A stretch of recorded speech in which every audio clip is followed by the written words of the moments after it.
Labą dieną. Dažnai sulaukiame iš klientų klausimo, kaip išsimokėti lėšas iš savo mažosios bendrijos. Tai šiame video papasakosiu galimus būdus. Pirmas būdas, greičiausiai populiariausias būdas, yra civilinė sutartis. Jis yra sudaroma su mažosios bendrijos nariu. Tai gali būti su vadovu, vadovavimo civilinė sutartis, arba su kitu nariu. Tiesiog civilinė sutartis kažkokioms paslaugoms, kurias narys suteikia pačiai įmoniai.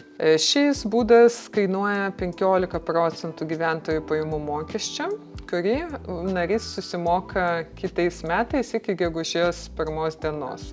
Tai yra tiek, kiek sumokėjo per praeitus metus, susimoka iki kitų metų gegužės 1 dienos. Kai kuriais atvejais įmonės nusirodo civilinėje sutartyje, kad gyventojų pajamų mokestį mokės įmonė, bet tai būtinai reikia nurodyti sutartyje.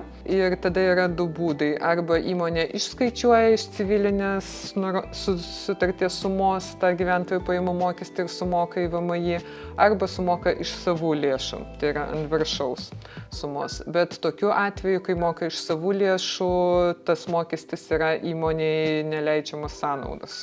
Kas svarbu dar paminėti, kad nuo 26 metų sausio 1 dienos 15% galima bus apmokestinti tik iki 12 vidutinių darbo užmokesčių, kas eurais gaunasi truputis daugiau negu 27 000 eurų. Likusi suma bus apmokestinta 20% GPM tarifų, vėliau yra 25% ir 32%, tai yra progresinis tarifas.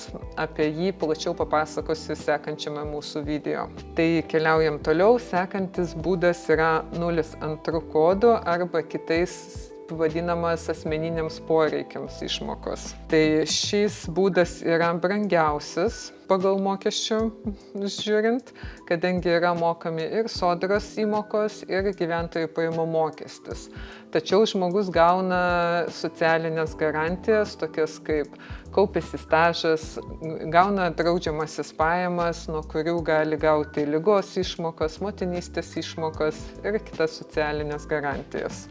Mokami mokesčiai yra nuo pusės išmokėtos žmogui sumos. Tai jeigu nariai buvo išmokėta, pavyzdžiui, per gegužės mėnesį 1000 eurų, tai mokesčius jis mokės nuo 500.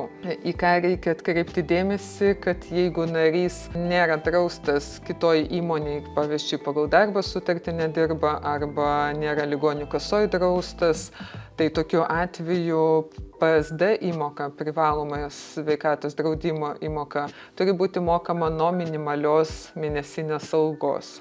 Tai jeigu išsimokėjo 1000, mokesčius moka nuo 500 VSD, bet PSD vis tiek mokės nuo minimalios mėnesinės algos, kadangi tik tada gauna sveikatos paslaugas nemokamas. Ir trečias būdas yra dividendai arba kitaip pelno išmokėjimas. Tai jis kainuoja taip pat 15% gyventojų pajamų mokesčio, kurį žmogus susimoka iki kitų metų gegužės 1 dienos. Ir jis yra mokamas iš įmonės pelno. Tai galima šį būdą taikyti tada, kada yra įmonės pelnas, kai dirba pelningai. Ką pamiršau paminėti prie antro būdo, tai tas būdas yra taikomas taip pat iš įmonės pelno. Tai galima jį taikyti, kai įmonė dirba pelningai. Kitame mūsų video papasakosiu plačiau apie gyventojų pajamų mokesčio pakeitimus nuo 26 metų sausio 1 dienos. Taigi sekite mus ir sėkmės darbuose.